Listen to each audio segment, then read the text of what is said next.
안녕하십니까. 공작관TV 그레이트 게임 최수영입니다.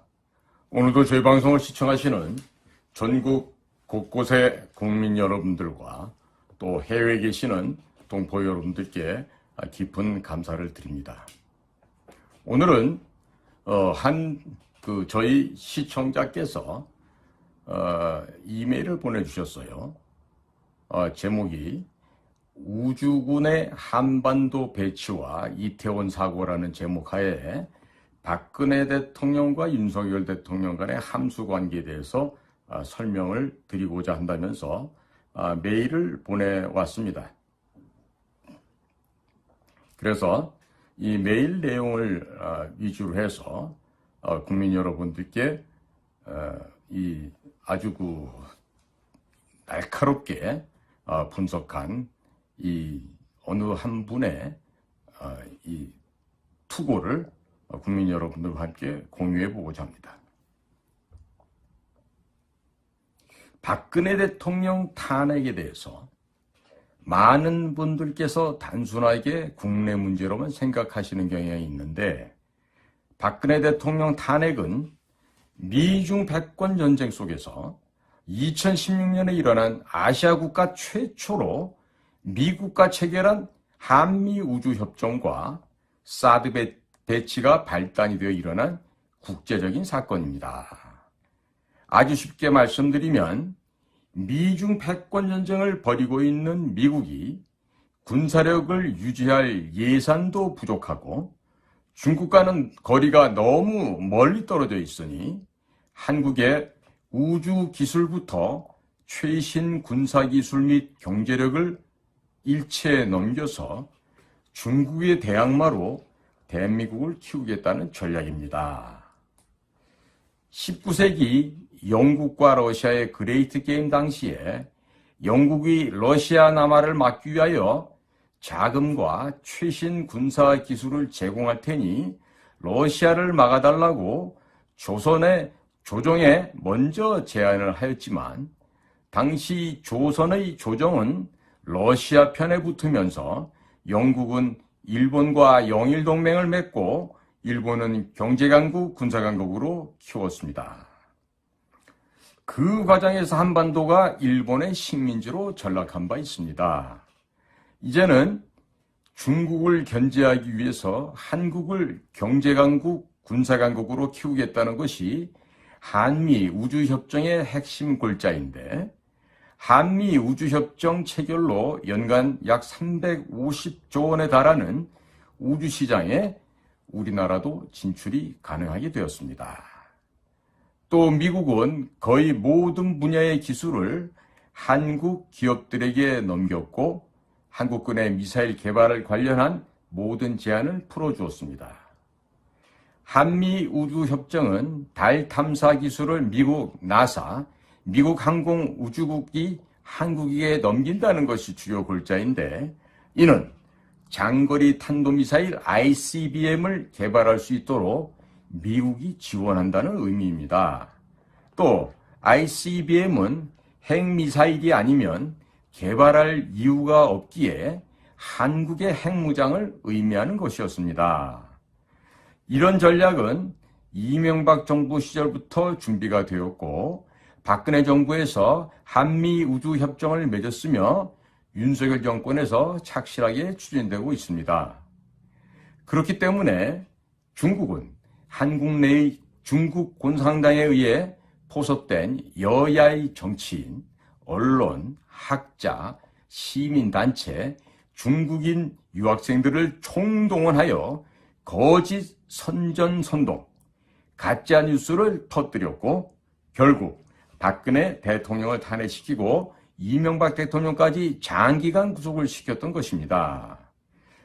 이번 이태원 사고는 박근혜 대통령이 탄식 시즌2로 주인공만 박근혜 대통령에서 윤석열 대통령으로 바뀐 것이라 보시면 되겠습니다. 그러나 안타까운 점은 박근혜 대통령 탄핵 때에도 국정원이 사전에 막으려고 했으면 충분히 막을 수 있었고, 이번 이태원 사고 또한 충분히 막을 수 있었는데 넋놓고 있다가 당했다는 것입니다. 세월호 사건을 겪은 국민들은 자발적으로 일어나서 이들의 준동을 틀어막았다는 것입니다. 이번 이태원 사건에 대해서는 대통령 경호실이 나서서 국정원 고위 간부들에 대해서 철저한 조사를 할 필요가 있다고 생각합니다. 중국과 북한에 아주 오래전에 포섭된 자가 고의로 정보를 누락, 왜곡시켰을 가능성이 매우 높은 상황입니다. 실수를 가장해서 성문을 열어준 셈입니다. 중국 공산당과 북한의 지원을 받은 문재인 정권이 들어서자마자 한국의 핵무장을 제거하기 위해서 탈원전을 시도했고 핵무기 원료인 플루토늄을 생산하는 가평 중수로인 월성원전을 폐기하려고 하였습니다. 또 중국산 태양광 패널을 수입하면서 중국에게 막대한 자금을 밀어주었고 전기요금을 올려서 국내 산업을 완전히 붕괴시키려고 하였습니다. 또 법인세를 올리고 52시간 근로제, 최저임금의 급격한 인상을 통해서 국내 산업 기반을 모조리 붕괴시키려고 했었던 것입니다. 또 도보다리에서 USB를 김정은에게 넘겼는데 이 안에 북한 수뇌부도 열어보고 깜짝 놀랄 만한 기밀들이 담겨 있었다고 합니다. 우리나라 원자력 시설들을 모두 해체하고 북한에 원자력 발전소를 지어주어야 북한이 대량으로 핵탄두를 생산하고 각종 미사일들을 만들 수 있는 자료들, 그리고 자금 지원 계획 등이 들어있었다고 합니다. 이 부분에 대해서도 국정원에서 조사를 전혀 하지 않고 있는데 국정원 고위직에 여전히 중국 공산당과 북한에 포섭된 자들이 깔려있는 것으로 의심되는 상황입니다. 문재인이 김정은에게 넘긴 USB도 국정원에서 돈 주고 북한에서 사오면 얼마든지 원본을 확보할 수 있습니다. 자, 이분의 기고문은 계속해서 이어지는데요. 아마 제가 보기에는 이 북한 쪽에도 상당한 경험이 있는 그러한 지식인 내지는 사회 경험이 매우 풍부하신 그런 분으로 유추가 되고 있습니다. 제보하신 내용은 다음과 같이 계속 이어집니다. 소련이 붕괴될 때 군부가 각종 무기들을 돈 받고 판 것처럼 지금 북한도 돈만 주면 다 사올 수 있습니다. 이태원 사고에 중국, 북한, 민노총, 민주당이 개입되었고 윤석열 대통령을 제거하기 위해서 사전에 기획하였다는 여러 가지 정황들이 계속해서 나오고 있습니다. 박근혜 대통령 탄핵 시에는 권성동, 안철수, 장제원 의원 등이 앞장을 섰고 이태원 사고 때에는 국민의힘 주호영 의원이 국정조사에 합의를 해주면서 대검 국정상황실에 대한 국정조사도 합의해 주었다가 항의를 받기도 하였습니다. 또 경찰이 조사 결과를 발표하지도 않았는데 정부 보상안을 발표하는 등 알 수 없는 행보를 보였습니다. 우선적으로 박근혜 대통령 탄핵 당시를 살펴보면 이번에 이태원 사고를 기획해서 윤석열 대통령을 끌어내리려고 기획한 세력이 어디인지도 파악할 수 있고 윤석열 대통령의 측근들, 국가안보실, 국정원, 경찰 등에 잠입한 중국 공산당의 하수인들도 발견할 수 있을 것입니다. 박근혜 정부에서 사드 배치를 발표하자 민주당을 추종하는 좌파 시민단체들이 성주로 이사를 가서 성주 지역 주민으로 위장을 하고 성주 참외가 사드 전자파에 튀겨진다고 거짓 선동을 하였던 것입니다. 그리고 언론이 온갖 가짜 뉴스를 보도하고 민주당에서 박근혜 대통령을 탄핵시켜야 한다고 주장했고 2016년 8월 15일 중국 인민일보에서 사드를 배치할 경우 박근혜 대통령이 탄핵될 수 있다고 사설을 게재하면서 한국 내 친중 세력에게 박근혜 대통령을 탄핵시키라고 지령을 내렸습니다. 그리고 2016년 11월에 박근혜 대통령에게 당시 새누리당 지도부들이 찾아가서 자진하야, 자진사퇴를 종용하였고 박근혜 대통령이 이를 거부하자 더불어민주당 송영길은 정권을 무너뜨리고 자신들이 정권을 잡게 해준다면 사드를 반대하겠다고 자신들을 지지해달라고 요청한 것이 언론에 폭로된 바 있었습니다. 실제로 2017년 1월 말에는 중국인 유학생 6만여 명이 박근혜 대통령 탄핵 집회에 참석했다는 기사가 나왔습니다. 그리고 민주노총은 매주 가수들을 동원하여 광화문과 서울시청 광장에서 콘서트를 진행하였고 일본 공산주의 단체인 JR 철도 노조를 초청하여 촛불 집회에도 참여시킨 바 있습니다.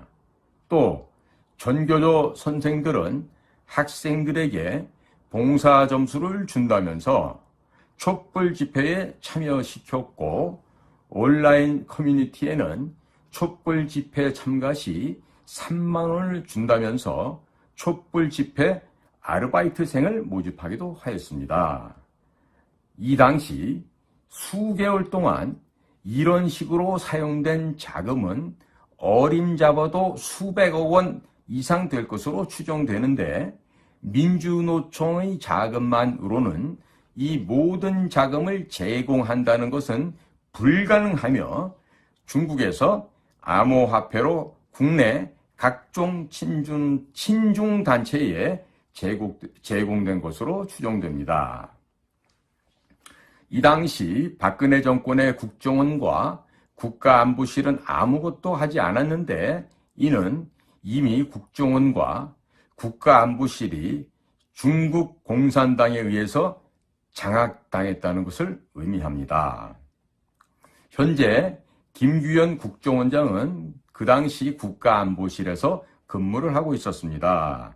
이 당시 집권 여당이었던 새누리당은 121석을 보유하고 있었으며 당시 법제사법위원장이 현재 국민의힘 권성동 의원이었기에 탄핵을 막으려고 하면 충분히 막을 수 있었으나 새누리당 의원들이 박근혜 대통령에게 몰려가서 자진하야 하라고 압력을 넣었고 이를 박근혜 대통령이 거부하자 법제사법위원장이었던 권성동 의원은 울먹거리면서 헌재에 국민의 이름으로 박근혜 대통령을 파면해 줄 것을 요청하는 장문의 편지를 읽었습니다.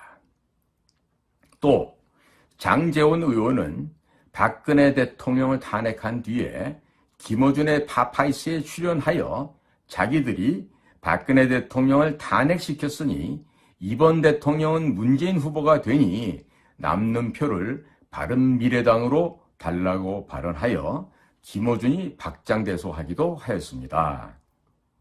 그리고 이 당시 안철수 의원은 사드 배치 반대를 하면서 박근혜 적폐라고 쓴 현수막을 들고 사진을 찍었습니다.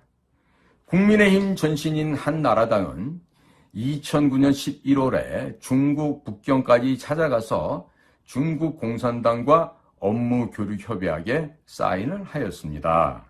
그 내용을 자세히 보면 업무 교류 협약을 파기할 때에도 사전에 중국 공산당과 협의를 하게 되어 있어서 사실상의 노예 계약서를 체결한 것입니다. 한미 상호 방위 조약도 둘 중 한쪽이 파기를 하겠다고 선언하면 1년 후에 자동적으로 파기가 되는데 한나라당이 중국 공산당과 맺은 MOU는 파기 전에 협의를 해야 한다는 것이 말이 되지 않습니다. 또 2015년 당시 새누리당 산하 정책연구소인 여의도 연구원은 중국 공산당 산하의 차얼 학회와 또 다른 업무 교류 협약을 맺고 중국이 추진하는 1대1로와 박근혜 정부의 유라시아 이니셔티브를 접목시키는 것을 연구하기도 하였습니다. 더불어민주당의 민주연구원은 2019년에 중국 공산당 당교와 북경에서 업무 교류 협약을 체결하였습니다. 이로써 대한민국의 양대 정당 모두 중국 공산당 하부 조직으로 전락하게 된 것입니다. 이미 2009년부터 현재 국민의힘은 중국 공산당의 조선총독부로 전락하였고 대한민국을 사회주의 국가로 끌고 가는 정책들을 만들기 시작했으며 한나라당 시절부터 애국보수적인 인사들을 서서히 공천에서 배제하면서 좌익 인사들을 끌어들이는 작업을 하였습니다. 그런 작업들이 절정에 달한 시점이 박근혜 대통령이 2015년에 중국 공산당 전승절 행사에 참여하여 천안문에 올라갔던 사건입니다. 미국에서 여러 루트를 통해서 박근혜 대통령에게 중국 공산당 전승절 행사에 참석하지 말 것을 간곡하게 요청하였지만 주변의 참모들이 박근혜 대통령의 눈과 귀를 가리고 전승절에 참여하도록 만든 것입니다. 이 과정에서 우리가 눈여겨봐야 하는 사람은 현재 김규현 국정원장입니다. 이 글쓴이는요, 아무리 봐도 우리 국내의 정치 변화 사정이나 또 힘의 역학관계, 또 국제관계를 상당히 아주 예리하게 꿰뚫어 보고 있는 분 같아요. 마치 미국의 조지 프리드만 교수의 제자가 아닐까 하는 그런 또 의심이 가기도 합니다. 조사하는 거나 이 내용을 보면요, 굉장히 정교하고 문장 구성이 매우 논리적이라는 것을 이렇게 볼 수가 있습니다. 이어지는 얘기는 다음과 같습니다. 윤석열 정권의 김규현 국정원장은 서울대학교 치과대학 학사로 졸업을 하고 하버드대학교 행정학 석사 학위를 취득한 후 제14회 외무고시에 합격을 하고 주로 미국 쪽에서 외교관으로 활동하였습니다. 그런데 박근혜 정권에서 갑자기 국가안보실 1차장 겸 국가안전보장회의 사무처장이 되었고 2015년 10월에는 국가안보실 2차장이 되었습니다. 외교부 쪽 직원들 말에 의하면 김규현 국정원장은 데스크가 중요하다면서 외국의 대사로도 나가는 것을 기피한 인물이었고 현장하고는 전혀 거리가 먼 사람이라는 것이 갑자기 국가안보실 차장이 되었던 것입니다. 실력으로 그 자리에 올라간 것은 아니라는 생각이 드는 대목입니다. 이러면서 여러분도 회사를 다녀보셔서 아시겠지만 실적이 없는데 진급을 하려면 상관들에게 여러 가지 많은 일을 해야 한다는 것을 잘 아실 겁니다. 미국 쪽에서 여러 루트로 수차례 박근혜 대통령의 중국 공산당 전승절 참석을 만료하였음에도 불구하고 미국 쪽 외교관으로 오래 근무했었던 김규현 국가안보실 제1차장에게도 당연히 미국이 요청을 했을 것으로 생각이 됩니다. 그런데 박근혜 대통령의 중국 전승절 방문을 막지 못하였고 박근혜 대통령 탄핵 시도가 있었음에도 불구하고 아무런 구체적인 대응을 하지 않았다는 것입니다. 이 정도면 현재 김규현 국정원장과 중국 공산당과의 관계를 한번 의심해 볼 만합니다. 책상 물림만 하던 그를 실무가 매우 중요한 국가안보실에 누가 추천을 했는지도 조사해 볼 필요가 있겠습니다. 민간 분야 중소기업에서도 한 번 실패한 임원은 채용을 하지 않는데 자기가 모시던 박근혜 대통령께서 중국 공산당 전승절에 참석하는 것, 또 탄핵되고 구속되는 것을 막지 못하였다면 중국 공산당에 이미 오래전에 포섭되었거나 아니면 매우 무능한 사람이라고 합리적인 의심을 해볼 수 있습니다. 그리고 자기가 모시던 대통령이 탄핵되고 감옥에 갔으면 자기도 실패한 국가안보 책임자였기 때문에 도의적인 책임을 지고 정보라인에서 손을 떼야 하는데 윤석열 정권에서 국정원장이 되었다는 것은 상식적으로 이해가 되지 않으며 특정한 목적이 있는 것이 아닌지 의심해 볼 필요가 있습니다. 또 누가 이 사람을 국정원장으로 추천했는지도 조사를 해볼 필요가 있습니다. 이태원 사고가 일어나기 전에 민노총은 대구 10월 공산폭동을 기념하기 위해서 매년 10월에 대규모 집회를 실시했습니다. 또 윤석열 대통령을 끌어내리겠다는 이야기를 공공연하게 하고 다녔습니다. 그리고 원래 서양에서 할로윈 축제는 10월 31일인데 좌파 매체인 MBC에서 할로윈데이 축제를 이태원에서 10월 30일 토요일에 한다고 많이들 오라고 대대적 홍보를 하였고 용산과 이태원이 바로 인근이라는 것을 감안한다면 민노총이 용산에서 집회를 하고 이태원으로 몰려가서 어떤 짓을 할 것이라는 것은 충분히 예상할 수 있었습니다. 국정원에서 사전에 충분한 조치를 취할 수 있었습니다. 이 점은요, 저도 작년 추석 되기 전에 이봉규 TV 나가서 10월, 11월에 윤석열 대통령을 끌어내릴 그 민중 봉기가 있을 거라고 경고방송을 이미 한 바 있었죠. 그리고 우리나라의 군, 경찰, 정보기관 모든 국가 단위에서는 이러한 그 민중 봉기에 대비해야 된다고 경고방송을 일찍이 한 바 있었습니다. 글쓴이의 이야기는 계속해서 또 아래와 같이 이어집니다. 김규현 국정원장이 박근혜 대통령 시절에 청와대 국가안보실에서 근무를 하면서 촛불 집회 및 박근혜 대통령이 탄핵되는 과정을 보았다면 선제적으로 조치를 취했어야 마땅하는데 아무런 조치를 취하지 않았다는 것은 직무유기에 해당합니다. 아니면 무능하든지요.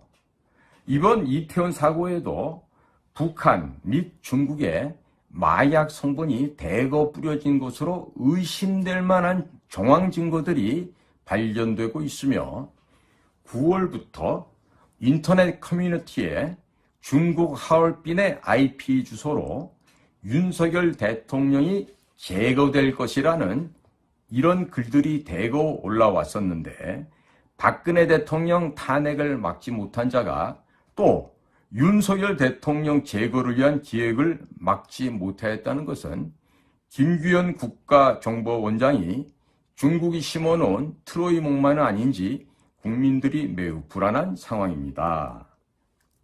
대통령 경호실에서도 이런 부분은 한번 따지고 들어가야 할 것입니다.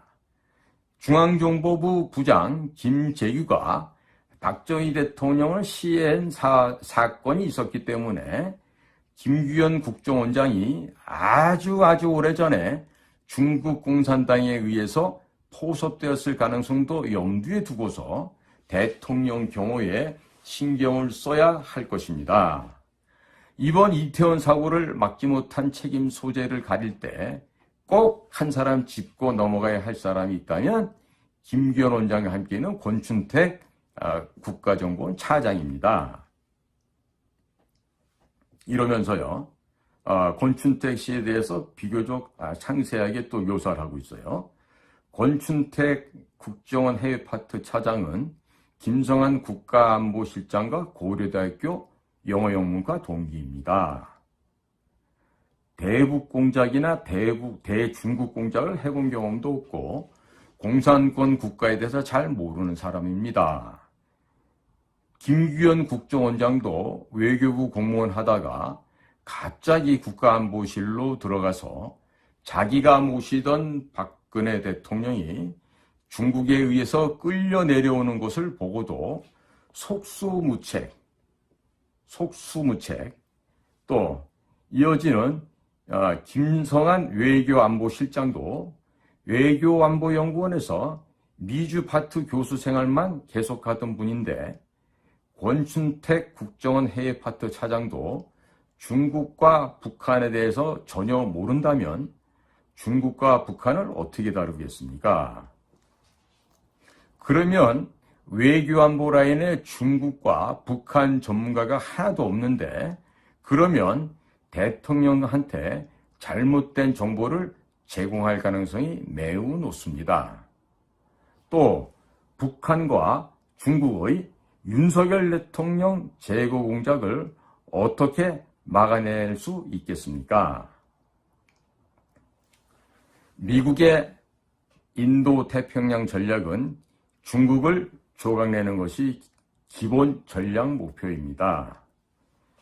국정원 내부에도 중국과 북한에 대해서 현장 경험이 풍부한 인원들이 많은데 그런 사람들은 모두 배제하고 공산권에 대한 이해가 전혀 없는 자를 중요한 해외 파트 차장으로 임명했다는 것은 중국이나 북한에서 오는 각종 공작을 막아내는 것을 포기하겠다는 이야기로 들립니다. 중국과 북한에서 오는 윤석열 대통령 제거 공작에 대해서 문을 열어준 셈입니다. 이번 이태원 사고가 일어나기 전에도 인터넷 커뮤니티에 9월부터 하얼빈 IP 주소로 윤석열 대통령이 제거될 것이라는 글이 계속 올라왔었기에 이런 것들만 제대로 모니터링하고 추적했었더라면 이태원 사고는 사전에 막을 수 있었다고 생각이 됩니다. 또 권춘택 차장은 원세훈 국정원장 비서 시절 권력 사유화 등의 의혹으로 내부에서 동료들로부터도 비판을 받았던 사람인데 이런 사람을 대통령 호위무사로 임명했다는 것은 김규현 원장과 유유상종이라는 생각이 듭니다. 또 원세훈 국정원장 서울시 공무원 출신으로 광우병 사태를 막지 못하여 이명박 정권이 실물 정부로 전락하는 데 공을 세운 사람입니다. 게다가 원세훈 원장은 개인적인 비리도 있고 그 부인이 김정숙 여사 못지않게 국정원 조직을 이용하여 해외 관광을 하는 등의 무리를 일으켰습니다.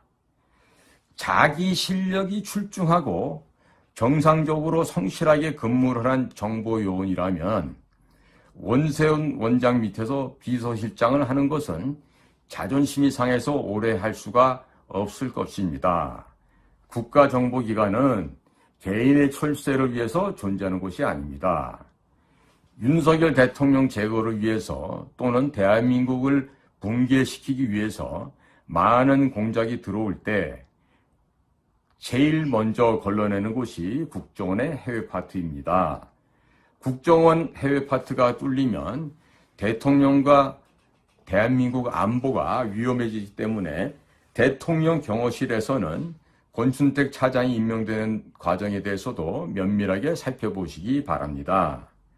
대통령 경호실은 중앙정보부장이 박정희 대통령을 시해했다는 역사적 사실을 잊지 마시고 박근혜 대통령이 탄핵되는 과정에서 국가정보라인이 아무 역할을 하지 못했다는 것을 잊지 마십시오. 앞으로 윤석열 대통령을 제거하려는 공작들이 무수히 들어올 것인데 정보기관의 고위직들이 이미 적에게 오래전에 포섭되었다면 의도적으로 정보를 누락, 조작, 왜곡할 수 있다는 점도 명심하시기 바랍니다. 이태원 사고는 국정원이 충분히 막을 수 있었지만 정보기관이 아무 일을 안 했고 사고 후에 국민들이 좌익 세력들의 준동을 틀어막았다는 것을 잊지 마시길 바랍니다. 보내주신 메일은 여기서 마무리를 짓고 있습니다. 지금 오늘 이 한 애독자가 이 글을 보내준 걸 보면은요, 이 대한민국 국민들의 수준이 무척 높다는 것을 우리가 알 수 있습니다. 특히나 이 글 내용들을 쭉 제가 전반적으로 볼 때 이것은 정말 적지 않은 학문적인 배경과 함께 실질적으로 사회생활 경험에서 아주 진하고 또 아주 핵심적인 분야에서 종사를 했던 경험이 있는 그런 전문가적인 견지에서 이 글이 작성된 것이 아닌가 하는 이런 평가를 하게 됩니다. 세상이 이처럼 투명합니다. 우리가 모르는 것 같아도 외부에서는 우리를 다 알고 있다고 우리는 생각해야 될 것입니다. 특히나 지금 이 기고된 이 문장을 보면은요, 이 정보기관에 대해서도 상당 부분을 지금 짚고 있는데요. 저도 지금 우리 국가정보원의 내부적인 골마 터진 상태에 대해서 자주 말씀을 드리곤 했습니다만은, 이제는요, 국가정보기관, 비밀정보기관이라고 해서 숨겨둘 만한, 은리시킬 만한 어떠한 비밀이 없을 만큼 모든 것이 다 파헤쳐졌다는 겁니다. 이제는 더 이상 드러낼 민낯조차 없는 상황이 되어버린 것이죠. 특히나 서훈이 2017년에 국가정보원장으로 부임을 하면서 국정원의 발전 개혁을 위한 특별위원회, 즉 적폐청산위원회 TF를 만들어서 민변의 변호사들, 또 현직 검사들 중에서 박범계 의원, 박범계 후에 이제 법무장관이 되죠. 박범계의 라인이었던 사람들, 그리고 참 도무지 우리가 이해할 수 없는 부류의 외부 인사들, 또 성공회대 무슨 정해부라는 교수, 거기다 이제 치명적으로 국정원을 파괴하는 데 일조했던 사람들은요, 중앙정보부 안전기획부 시절에 입사했던 비교적 나이가 있는 유경험자들로서 적폐청산위원회에 참여해서 도륙질을 하고 고향집을 파괴시키며 동료들을 죽여 없애버리는 과정에 동조했던 자들이 있었다는 겁니다. 그들은 적폐청산위원회에 참여하여 내부적인 비밀 정보 자료를 공개하는데도 서슴지 않고 동조하였고, 또 동료들이 또 후배들이 억울한 누명을 쓰고 형무소에 가서 옥살이를 할 때 그렇게 참여했던 자들은 해외 다른 나라의 대사로 파견 나가고 또 다른 고위관직을 얻어서 또 후반부를 멋있게 릴렉스하는 그들만의 유복하고 행복한 삶을 살았던 것으로 지금 보여져요. 과연 내가 근무했던 조직의 내부 심장을 파헤치고 그 내부에 숨겨져 있는 절대 바깥으로 보여줘서는 안 될 절대 비밀, 그 비밀들을 닭 모이 쫓듯이 쫓아서 다 파헤쳐 알리고, 또 비밀 취급 인가도 없는 민간인들이 그 모든 비밀 자료를 열독하게 함으로써 우리 조직 내에서 비밀 업무를 수행했던 우리 정보 요원들이 정말 형언할 수 없는 수모와 굴욕을 받으면서 형무소 생활을 하고, 이후에는 연금도 박탈당하며 경제적으로도 매우 어려운 생활을 하였다는 이 점이 비록 지금 사면복권은 되었다고 하지만 경제적으로는 거의 그렇지 못한 것으로 알고 있습니다. 지금 우리가 이 복잡하게 돌아가는 국제정세, 특히나 한반도를 둘러싸고 있는 여러 나라들의 저마다의 이해관계가 다 상이합니다. 따라서 우리는 조선 말에 멍청한 판단을 하고 세계의 변화 동향을 전혀 감지하지 못했던 조선의 왕실, 특히나 우매하기 짝이 없었던 고종, 민비, 이런 부류의 인간들의 모습을 다시 되풀이해서야 우리가 되겠습니까? 우리는 주도적으로 앞으로 닥칠 우리의 미래를 우리 스스로가 헤쳐나갈 수 있는 지혜와 역량을 구비하고 또 그것을 더욱더 강화시켜야 될 것으로 믿습니다.